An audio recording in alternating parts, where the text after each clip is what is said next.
দুই ভাই, একজন টিচার আর একজন পুলিশ।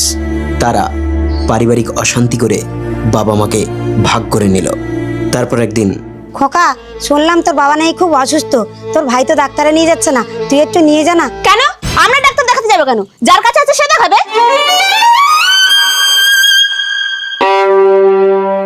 এই শুনেছো, তোমার বাবা তো এখন অসুস্থ। এই সুযোগে তোমার পুলিশ গুণধর ভাই তার নিজের নামে সমস্ত জমি লিখে নিচ্ছে। কি বললে তুমি? এত বড় সাহস ওই হারামজাদাটার? আরে বাবা, সাহসের কি আর দেখেছো তুমি? লোকের মুখে শুনলাম তোমার ভাই নাকি লাঠি নিয়ে তোমাকে মারতে আসছে। আরে বাবা, তাই নাকি? এত সাহস হয়ে গেছে ওর? এই চলো দেখি আজ কে কার মার দুধ খেয়েছে দেখা যাবে। চলো। খোকা, তোরা ঝক্কি ঝামেলা করিস না বাবা। এই শিউলি, মাকে ঘরের ভিতরে ঢুকিয়ে দিয়ে চাবিটা লাগিয়ে দিয়েছো তো? এই চলুন তো, চলুন চলুন।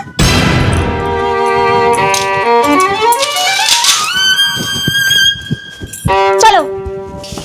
এই শোনো, তোমার দাদা লাঠি নিয়ে মারতে আসছে তোমাকে। আর শুনেছি যে তোমার মা বাবার নামে যা সয় সম্পত্তি আছে সেটা নাকি তার নিজের নামে লিখে নেবে। বউ শুনে রাখো, আমি কিন্তু পুলিশ। কে কার মায়ের দুধ খেয়েছে আস্তে দেখা যাবে। আসতে দাও ওকে।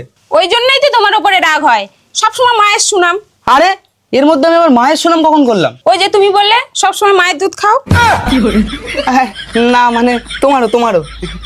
ওই ছোট ভাই, তোর যদি সাহস থাকে বাপের জমিতে একবার হাত লাগিয়ে দেখা। আরে মুখে তো কথা কেন? কুত্তার মতো খেলাও। এই বড় ভাই, বাপের জমিতে কিন্তু আমারও অধিকার আছে। আরে মুখে বলছো কেন? ঘুষি মারো ঘুষি। এই ছোট ভাই, ওই বাপের জমিতে না আমারও অধিকার আছে রে। আরে মুখে বলছো কেন? চালাও বাড়ি।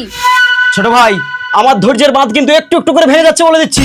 দেখ বড় ভাই, আমারও কিন্তু ধৈর্যের সেলাই কেটে যাচ্ছে। এই বউ, তুমি একটু লড়াইটা করো তো, আমি একটুখানি সাইড থেকে আসি। বউ, লাঠিটা একটু ধরো, আমি একটু হেগে আসি।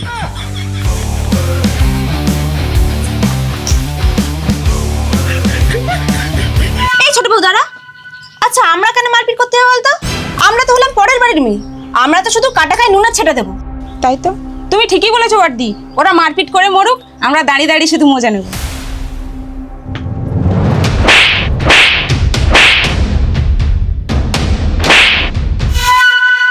ছোট ভাই চল, এদের প্রলোভনে পানা দিয়ে আমাদের বাবাকে ভালো ডাক্তার দেখাই চল। ঠিক বলেছিস দাদা, এরা দুজনে যে আমাদের মাথা খাচ্ছে এটা আমরা বুঝতে পারিনি। ঠিক বলেছিস ভাই তুই। চল আমরা আলাদা না থেকে এক জায়গায় হয়ে যাই। তাই শোনো, আজ থেকে তুমি বাবার পটি পরিষ্কার করবে। আর তুমিও কান খুলে শুনে রাখো, আজ থেকে বাবার চান খাওয়া দাওয়া সমস্ত কিছু তুমি করাবে। বন্ধুরা, বৃদ্ধ পিতামাতাই হলো আমাদের জীবনে আসল সম্পত্তি। তাই এইরকম শয়তান বউদের কথা শুনে বাবা মাকে অবহেলা করবেন না। ধন্যবাদ।